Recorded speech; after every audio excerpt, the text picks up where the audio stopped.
अस्सलाम वालेकुम व्यूअर्स, कैसे हैं आप सब। मैं बिल्कुल ठीक और उम्मीद करती हूँ कि आप भी ठीक होंगे। आज आप लोगों के साथ शेयर कर रही हूँ फ्रूट कस्टर्ड की रेसिपी।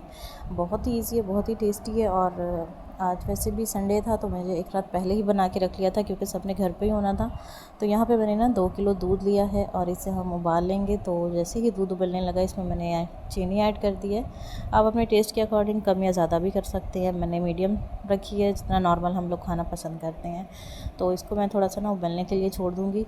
साथ ही मैंने यहाँ पे थोड़ा सा दूध जो है वो निकाल के रख लिया था। उसमें मैंने 3 चम्मच बड़े वाले जो थे ये मैंने भर के डाले थे कस्टर्ड के। ये मेरे पास कस्टर्ड जो है ये बनाना फ्लेवर है। आप अपनी मर्ज़ी का भी कोई ले सकते हैं, लेकिन जो फ्रूट कस्टर्ड है ना ये या तो बनाना फ्लेवर में ज़्यादा अच्छा लगता है या फिर वनीला में।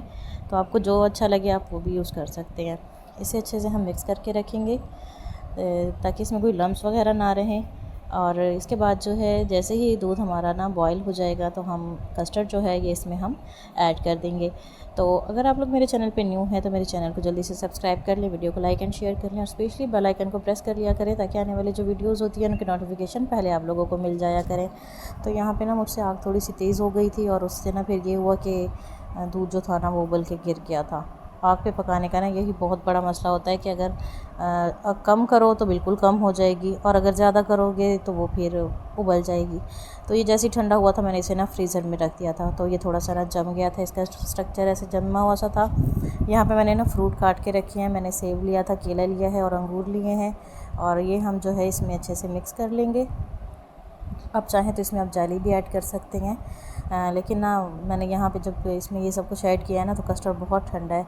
तो इसी तरह हमें ठंडा सा ही चाहिए था। इसको हम इसमें अच्छे से मिक्स करेंगे और उसके बाद आप इस पर ड्राई फ्रूट भी कट करके ऐड कर सकते हैं या चाहे तो आप इस पर जेली भी गार्निश कर सकते हैं। और इसके अलावा अगर आपको कोई फ्रूट पसंद है तो आप इसमें वो भी ऐड कर सकते हैं। ये थी हमारी आज की रेसिपी। आपको कैसी लगी कमेंट में ज़रूर बताइएगा। उम्मीद है आप लोगों को अच्छी लगी होगी।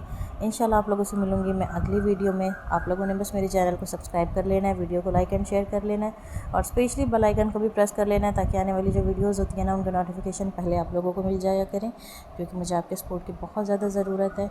इंशाल्लाह आप लोगों से मिलूँगी अगली वीडियो में। तब तक के लिए अल्लाह हाफिज़।